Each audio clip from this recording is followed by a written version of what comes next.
төрийн албан хаагчийн нийтлэг үүрэг дээр одоо улс төрийн албан хаагчаас бусад төрийн албан хаагч нар маань улс төрийн аливаа нам эвсэл хөдөлгөөний үйл ажиллагаанд ямарваа нэгэн хэлбэрээр оролцож болохгүй гэдгийг энэ хуулийн дээр маш тодорхой заасан. Энийг та бүхэн маань анхаараач. За мөн одоо албан тушаалтны одоо бүрэн эрхээ хэрэгжүүлэхдээ улс төрийн аливаа нөлөөлөлт автахгүй төвийг сахих ёстой гэж. За хэвлэл мэдээллийн хэрэгсэл засгийн газрын бодлого үйл ажиллагаатай холбоотой зөвхөн албан ёсны одоо байр суурийг илэрхийлэх ёстой гэдэг. Ийм одоо хуулийн зохицуулт байж байгаа.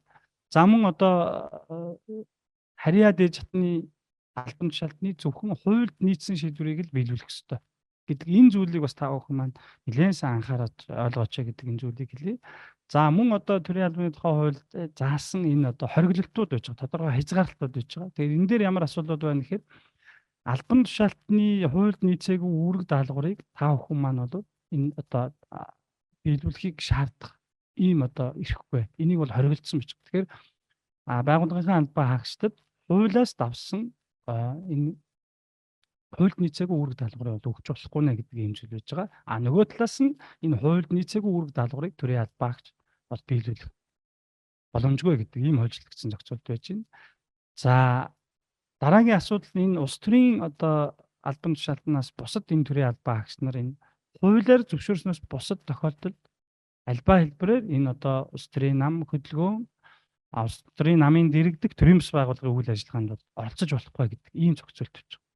Тэгэхээр энийг бас та бүхэн анхаараж за мөн сонгуулийн сурчлагаанд альва хэлбэрээр оролцож болохгүй шүү гэдэг ийм одоо зохицуулт байж байгаа. За мөн одоо төсвийн хөрөнгийг зарцуулах, төсвийн одоо төрийн өмч хөрөнгө ялангуяа энэ одоо албаны унааг бол ашиглаж болохгүй гэдэг ийм зохицуулт байж байна.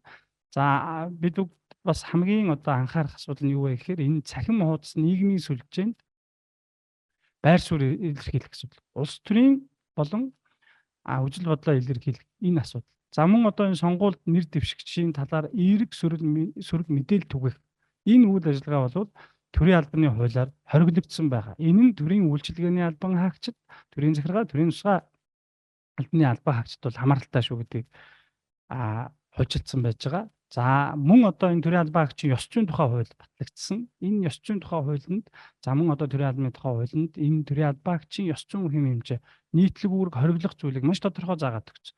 Энэ дээр мөн адил одоо миний түрүүний хэлсэн төрийн албаны тухай хууль заасан нийтлэг үүрэг хориглох зүйлтэй хамаатайгаар энэ улс төрийн үйл ажиллагаанд төрийн албан хаагчдыг татан оролцуулдаг, оролцох санал тавих энэ үйл ажиллагаа хориглогдсон байж байна. За төрийн албан хаагч нар бол ёс зүйн хэмжээг баримтлах ёстой.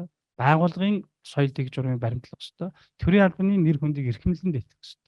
За ингээд мөн одоо төрийн албан хаагч улс төрийн хувьд төвийг сахих аливаа улс төрийн эвсэл хөдөлгөөн намын одоо нөлөөлөөс ангид байх энэ одоо ёс зүйн хэм хэмжээг төрийн албаны тухай хууль, төрийн албан хаагчийн ёс зүйн тухай хууль тогтоомжоор бол ингээд хуульчилсан байгаа гэдгийг бас та бүглий. Тэгээд дахин хэлэхэд энэ төрийн албаны тухай хуулийн дээр төрийн улс төрийн албан тушаалтнаас бусад бүх одоо энэ ангиллын төрийн албан хаагчдаас энэ одоо хуулийн зохицуултууд маань хамааралтай байгаа шүү гэдгийг бас хэлээд өнөөдрийн мэдээлэлээ өндөрлөё.